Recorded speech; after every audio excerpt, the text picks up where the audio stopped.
안녕하세요. 피규어 올리기 아인스입니다. 아인스의 탑5 이번 주 주제는 괴짜 캐릭터 탑5 준비해봤습니다. 흔히 말하는 이 똘끼가 충만하고 이 괴상만측한 언행을 하는 등 말 그대로 이 기상천외 독특했던 캐릭터 중에서 인상 깊었던 캐릭터들 선정해봤습니다. 나오는 순서는 랭킹과 큰 관계 없이 그냥 선정이 되어 있다는 거 미리 말씀을 드리도록 하죠. 먼저 쿠로츠치 마요리, 블리치의 등장인물입니다. 호정 13대 12번대 대장 겸 기술개발국 국장을 맡고 있죠. 매드 사이언티스트 기질이 충만하며 기본적으로 외모부터가 상당히 괴짜입니다. 자신의 연구를 위해서라면 아군 적군 가릴 것 없이 이용하는 완벽한 매드 사이언티스트 모습을 보여주고요. 자신의 몸도 여차없이 개조하여 사용하고 부대장인 내무 역시 마찬가지로 마구 다루는 등 또한 이 자신의 참백도조차도 거역한다고 부러뜨리는 등 당시로서는 전형적인 악인 같은 행동들을 보여줬습니다.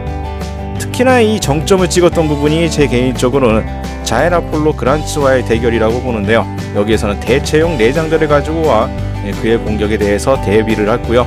감각을 극한으로 각성시키는 약을 사용해 천천히 고통을 주며 죽게 하는 등 극중 내에서 보여주는 것들은 상당히 괴짜스러운 모습들이 상당히 많지만 여러모로 범상치 않은 인물이기도 했습니다. 다음은 한지 조에, 진격의 거인 등장인물입니다. 조사병단 소속으로 극중에선 이 거인에 대해 연구에 몰두하다 못해 거인에 빠져있는 듯한 모습을 보여주는 인물이었죠. 거인을 생포하고 이것저것 실험과 조사를 하는 모습에서는 이 전형적인 매드 사이언티스트 기질이 보여집니다.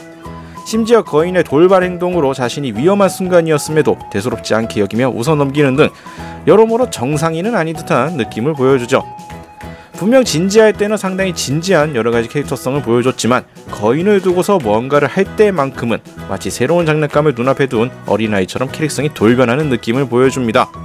극중에서도 말 그대로 여러가지 주변 인물들의 평가를 봤을 때 괴짜라는 이 못이 박혀있는 이런 캐릭터성을 가지고 있는 인물로서 극중에서 거인만 아니었으면 정상인이었을 텐데 거인과 관련되면 괴짜로 돌변하는 캐릭터성을 가졌다라고 생각이 됩니다.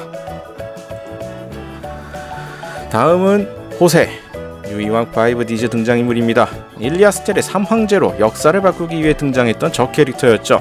같이 등장했던 플라시도, 루치아노와 달리 치밀하게 계획을 준비하는 등 나름 정상적인 보스 포지션인가 싶었으나 팀 5디즈와의 결승전 한방으로 이 캐릭터는 괴짜 포지션을 받습니다. 그 전에 이미 플라시도가 디휠과 합체하는 등 기행을 펼쳤으나 호세는 이를 뛰어넘어 시작과 함께 갑자기 달리는 모습을 보여줬고요. 이 때문에 라이딩 듀얼이라는 룰을 얻다 갖다 버렸나 싶었으나 이후 쫓아온 디휠과 합체하는 기상천외한 모습을 보여줍니다. 이 장면이 상당히 인상이 깊어서 일본이나 국내에서도 여러가지 네타 캐릭터로서 활약을 하게 되었죠. 그리고 이어지는 플라시도, 루치아노와의 합체까지 이어지면서 말 그대로 초창기에 좀 듬직한 좀 나름 보스 포지션의 모습을 보여주는가 싶었으나 캐릭성이 완전히 무너집니다. 등장 초반부의 모습과는 달리 이 몇 장면만으로 유이왕 역사의 길이 남을 괴짜 캐릭터 기믹을 남겼다라는 점에서 상당히 인상 깊은 캐릭터라고 생각이 됩니다. 다음은 이부키 후코, 클라나드 등장인물입니다. 다양한 캐릭터성을 보여줬던 이 클라나드 인물 중에서도 아주 4차원적인 면모만 강조된 소녀죠. 첫 등장 시 별 모양의 조각을 깎고 있는 줄 알았으나 알고 보니 불가사리였고요. 이후 대화나 여러가지 에피소드 내에서도 계속 이 불가사리를 강조합니다. 툭하면 공상에 빠지며 그 내용 역시 정상적인 수준을 넘어선 말도 안 되는 내용들을 보여주고 있었죠. 극중에서 여러가지 개그성 캐릭터들도 있었지만 후코는 이 개그 보정을 넘는 말 그대로 4차원의 이해 불가능한 면모들을 강조받습니다. 나중에 밝혀진 내용들로 이러한 4차원의 행보를 반전시키는 요소가 되었긴 했으나 이후로도 그녀의 4차원 행보는 계속되고 있고요. 이 길을 넘어가서도 끊이지 않는 이 괴짜 모습을 계속 보여주고 있죠. 마지막으로는 괴짜 가족입니다. 아예 작품으로 내놓은 이유는 등장인물 중 괴짜가 아닌 인물이 없다고 봐야 할 수준이고요. 애초에 제목부터가 괴짜 가족으로 이 정신나간 수준의 개그 보정과 패러디가 넘치기 때문에 등장인물 중에서 솔직히 말해서 정상적인 포지션이 없다고 생각합니다. 등장하는 에피소드마다 평범과는 거리가 먼 어딘가 나사 풀린 전개와 내용으로 이렇게 이어지는 작품이기 때문에 말 그대로 제목 그대로 괴짜들의 이야기로서 되어 있어서 괴짜라고 한다면 절대 빠질 수가 없다라고 생각이 됩니다. 그러다 보니 괴짜 가족 캐릭터만 놓고도 충분히 탑5를 만들 수 있을 거라는 생각도 들었고요. 그러면 너무 뻔한 것도 있고 너무 편중되어 있는 느낌이 들어서 괴짜 가족은 아예 하나로 모아서 올려봤습니다.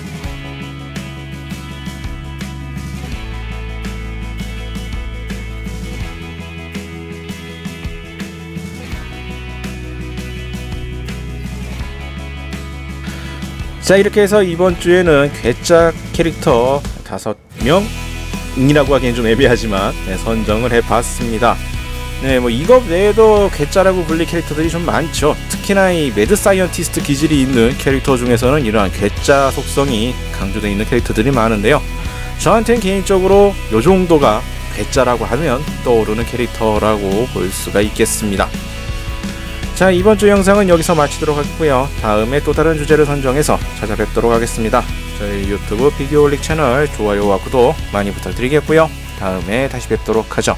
시청해주신 분들 감사합니다.